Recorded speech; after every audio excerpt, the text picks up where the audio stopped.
People take poor decisions concerning family planning because of misinformation, fear, and because of societal perception about family planning. We tend to mix up religion and science. Family planning is simply a scientific idea, nothing religious about it. If you don't want to have children now, these are methods available for you to help you not have the children until when you're ready. In some religions, they think that when women are in a state where they cannot bear children, they become more promiscuous. So they tend to reduce their Christians or their members from having access to family planning as a kind of watchdog for morality. So they use that in their preachings and their doctrine.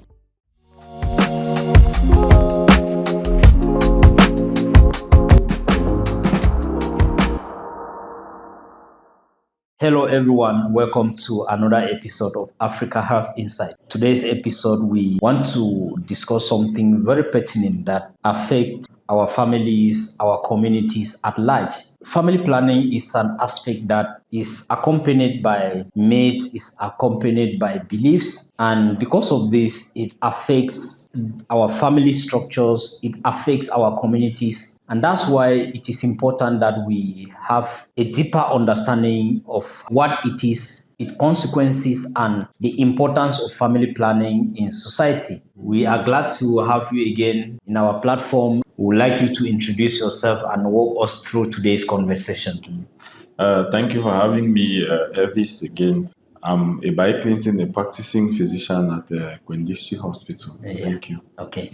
Thank you for coming. So many people are having unanswered questions about family planning. And from your practice, you can also see that it's something that is actually affecting family structures, it's affecting individuals. And it is important that we make people to understand what exactly this family planning is and how it affects individuals and their family structure.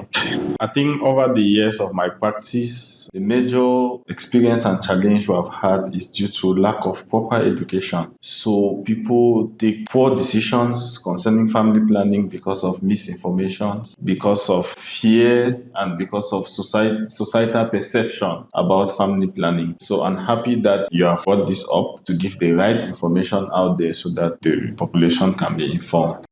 In our African settings, the cultural influences that we have about family planning really affect us. And most people will want to know, first of all, what family planning is. Family planning is simply the ability for couples to be able to decide when they will have children. They are able to plan their family size. So family planning is not about an individual, it's about a couple. A couple. Yes, they want to see how the size of their family and how they plan that size of the family. Yes. If I understood you well. What are the methods of family planning? Okay. So that our viewers can be clear with it.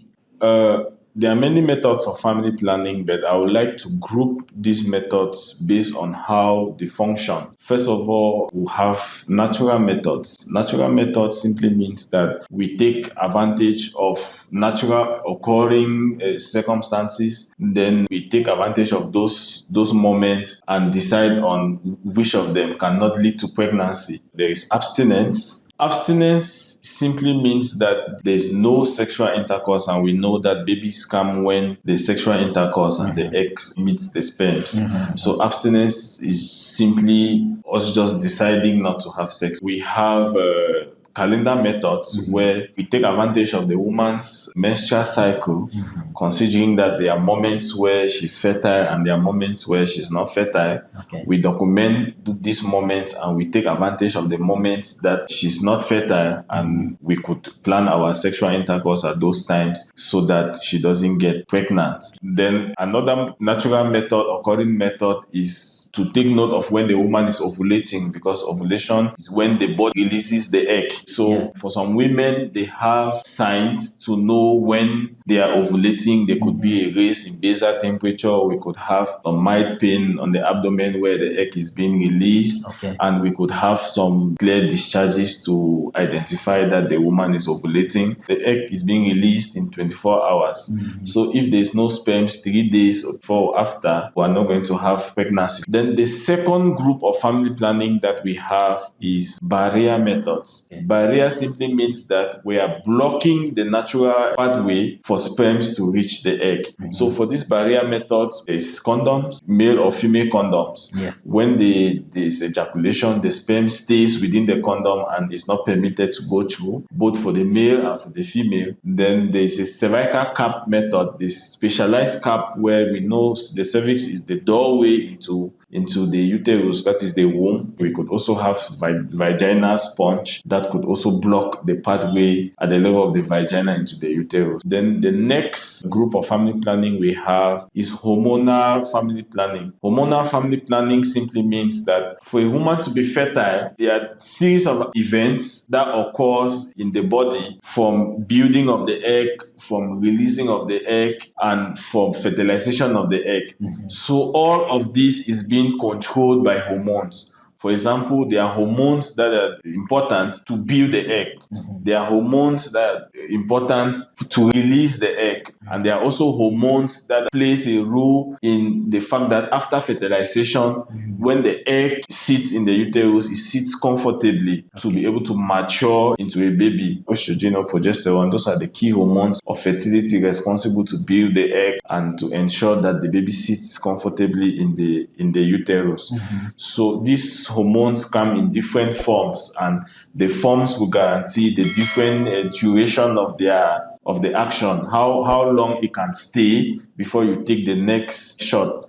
So we have these hormones in pills, where you need to take daily to guarantee that you don't get pregnant. So you take daily for all the days. Then we have injectables. We have injections of these hormones which can last for 3 months before you take another shot. Then we have implants. Implants are rods that have these hormones, and the rods permit the release of these hormones gradually, so you don't need to take shots frequently. It could go as long as 5 years. So we have these implants inserted under the skin, and it releases these hormones gradually. The last group of family planning that I want to talk about is the surgical method. Surgical method simply means that we employ a surgical technique to prevent pregnancy. And usually it holds for men and women. For women, we tie the fallopian tube, which is the major pathway to the ovaries. So the egg, when released, cannot access the sperms.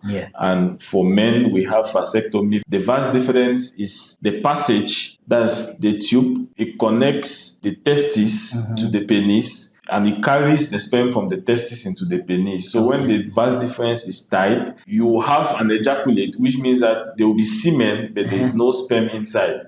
So it blocks the sperm to take part into the semen. Access to these methods of family planning. What are the challenges you've experienced that most people have in accessing some of these methods? And what are the methods that are easily available in our community? Okay, thank you very much. For access into, I think the government is doing a lot to make these methods available, especially the implants and the IUDs, the intrauterine devices. But now, this is made available usually for public facilities. Family planning is one of the programs under the Ministry of Public Health that have taken it as a responsibility to provide these methods usually at a subsidized cost or at almost free cost. So these private facilities, they usually don't have access, or they pay no interest because it's not a profit-making commodity. For patients that seek care at these private facilities, they usually have difficulties to access these methods. Do you think religion influence access to some of these family planning methods? In some religions, they think that when women are in a state where they cannot bear children, they become more promiscuous. So they tend to reduce their Christians or their members from having access to family planning as a kind of watchdog for morality. So they use that in their preachings and their doctrine. What is it about artificial family planning that most people do not want to go in for? Usually for artificial family planning, there are effects, though at times it's reversible, but for some, they could bring about some very common diseases related to the family planning. So for some people, they tend to misinterpret these effects. Yes. Like for example, for hormonal family planning, it could make them not to menstruate normally, which is just a normal way of the family planning acting, because these are hormones and they will alter the normal system of your function. Yeah. Then you may not have menses, Yes. or you may have menses more than you used to have, which is just a normal way of the family planning working. Because of faith, some couples are not able to follow up with their family planning methods because they are not able to balance faith and the need to regulate their families, the family structures. Yes, actually, that's a big issue for us here in Africa, where we tend to mix up religion and science. Exactly. Family planning is simply a scientific idea, nothing religious about it. If you don't want to have children now, these are methods available for you to help you not have the children until when you're ready. So I don't think it's a religious idea.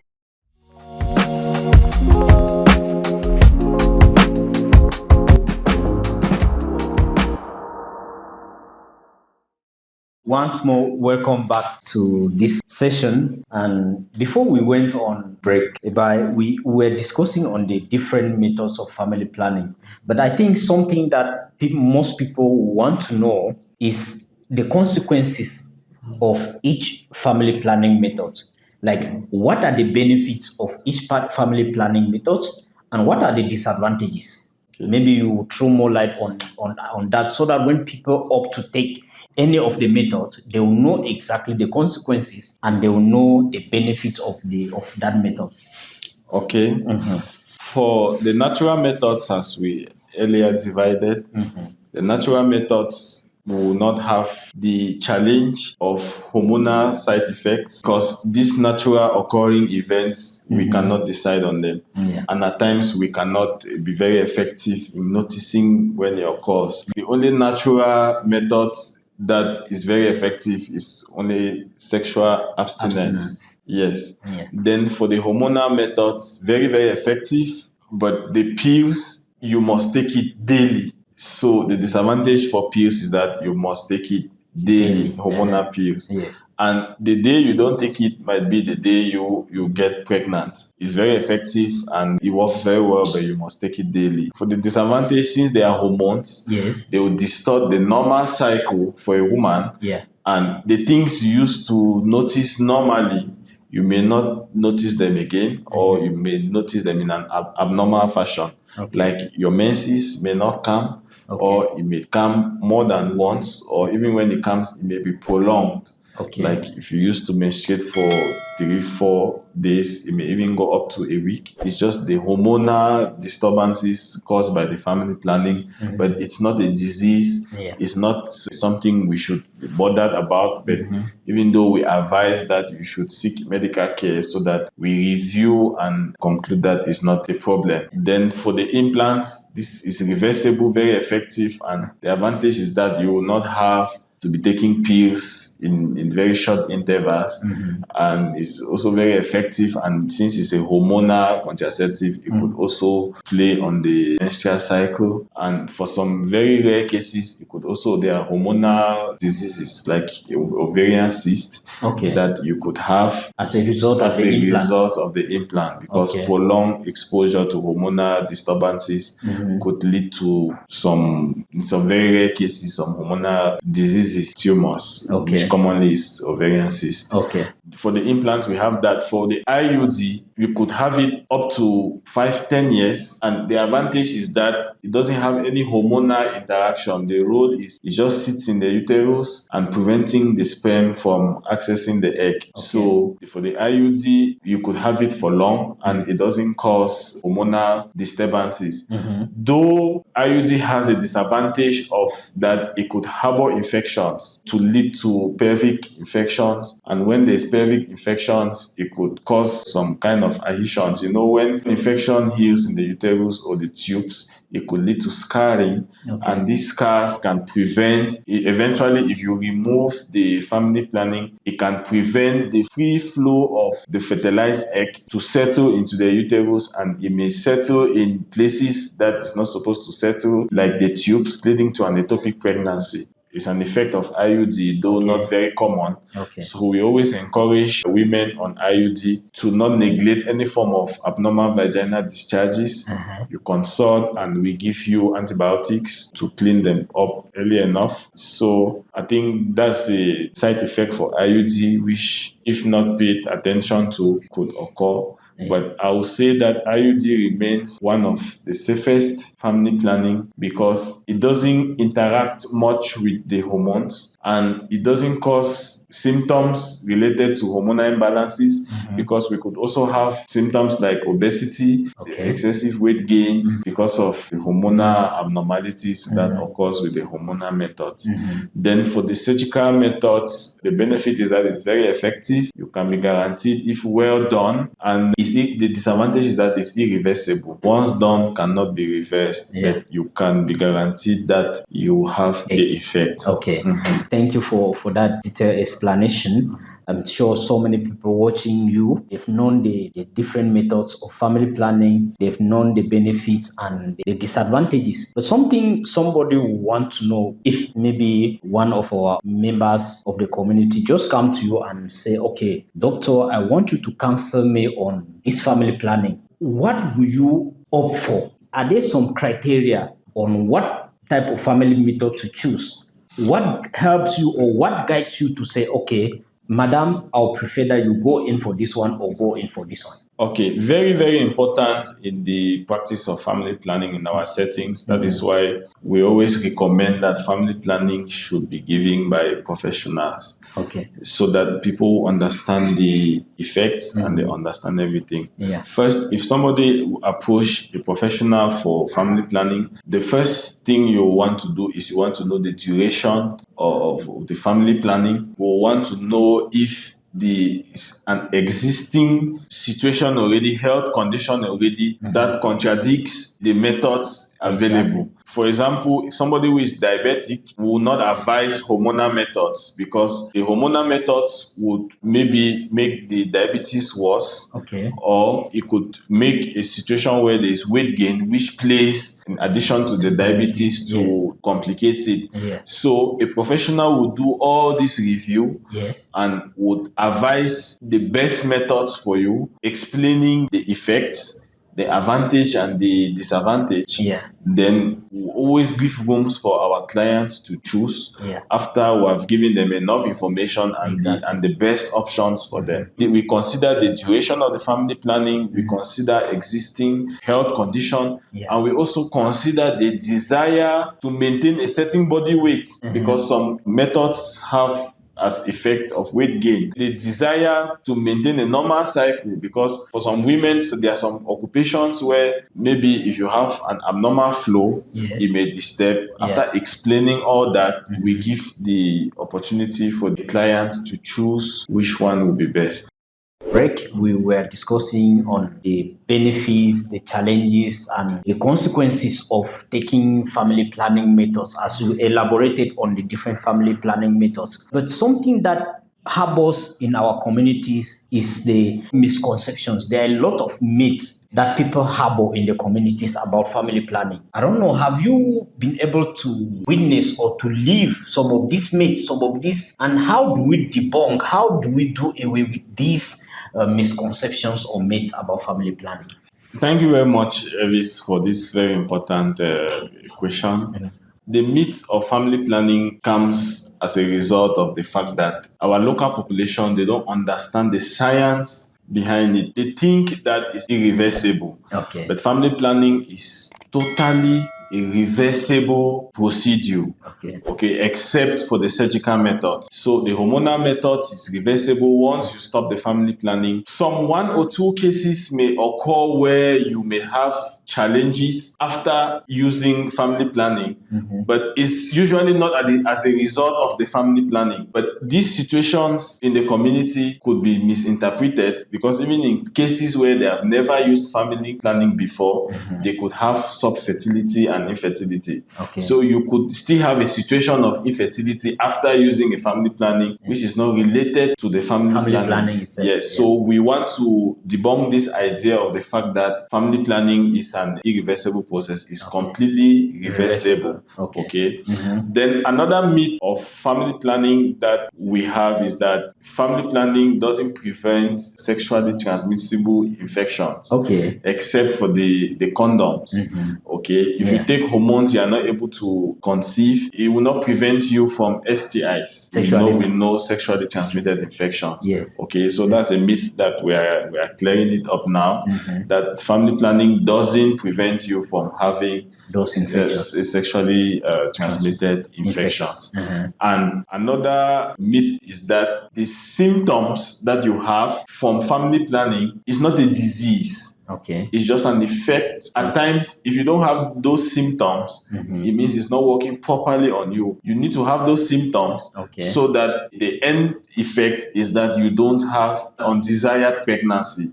So at times, because of the inadequate information that is given before we give clients family planning, they tend to see this effect as a disease. And when they are coming back to us, they are coming with one thing: remove the family planning. But usually, if you are not given an adequate information, we know how the patient to healthcare provider ratio is very low. So we may have situations due to workload, they will not give you an adequate information. When you take a family planning and you have some of this effect, the right step is to come back to the healthcare provider to educate you and to ascertain if these effects are actually something that will be troublesome or is just a normal function of the family planning.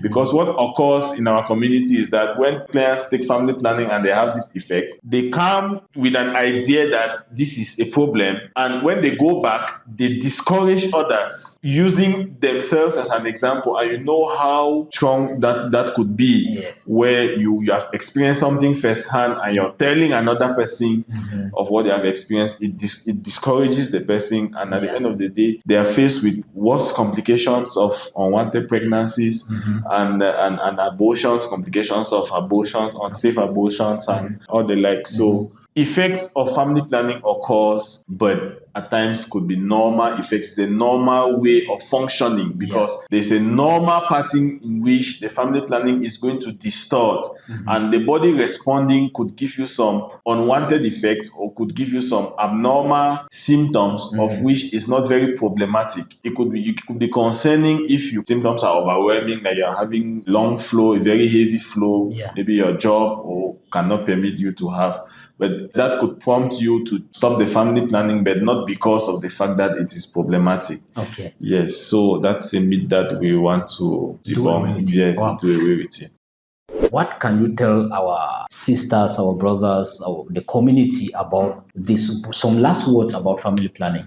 Okay, just an encouragement that we know our society is becoming modern. We have seen situations where undesired pregnancies will break relationships and even marriages. So it's a normal thing for couples to plan their family size and to use the available family planning methods to achieve that goal. You will not be faced with the later challenges of undesired pregnancies, the complications of unwanted family size, and which will reduce the quality of life, both for the family and the future of the kids.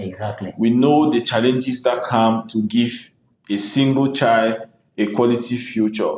And just by an act of an unwanted pregnancy can reduce or can prompt or reduce the quality of the future of the child, which could prompt them in future to engage in some other things, which could make the family live in pains for a long while. So it's a scientific method. I think if you could give your children vaccines, if you Yes. could take paracetamol, Yes. then I think there should be nothing hindering you from taking family planning. method. Yeah. Get the right information, talk to professionals about it. They will give you the best methods for you. Yeah. If you have effects, you see them, they will counsel you about it, tell you the next step. If your body doesn't respond well to it, we go for other options. And the goal is that we are going to have our desired family size and we are going to have a quality of life, especially for our young women, whom especially when they give birth through cesarean sections. Yeah. Because when you give birth through cesarean sections, depending on the indication, there is a chance that you could still give birth vaginally. But since they don't engage in family planning, because a scar is supposed to stay for like at least 2 years before you get the next pregnancy. Yes. But since you don't take advantage of family planning methods, we realize that in less than a year you're coming back with pregnancy. Yeah. And the consequence is that you may live or you may have all your deliveries through surgical operations. Yeah. So I don't think the effects of family planning is more than all these effects that we have highlighted. So I want to encourage the population to welcome it. It's a scientific and safe idea to plan the family.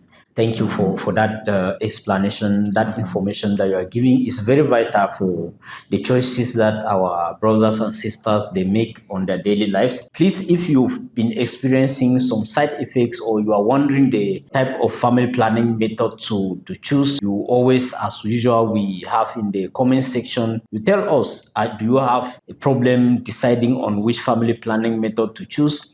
Do you need to access medical services as usual? We have Dr. Ebai who has been able to explain to us the different methods. You can always find him. He's available at Gwen District at Hospital. Gwen District Hospital from 1st to 31st, 24/7, and he will be better placed to help you choose the family planning method that fits your desires. So thank you once more for being part of our platform. And as usual, if you've been able to walk through our conversation, remember to leave comments on the comment section. Tell us what you think about family planning, the methods that you think you desire. And if you are having problem accessing the different family planning methods, you can always contact us through our handles to help you have access to the different family planning methods. Once more, Dr. Ebai Clinton, it's a pleasure to have you on our platform, and we thank you for always honoring the invitation and coming back to throw more light on issues, health-related issues in our communities. Thank you once more. Thank you very much, Ellis. Thank you. Okay.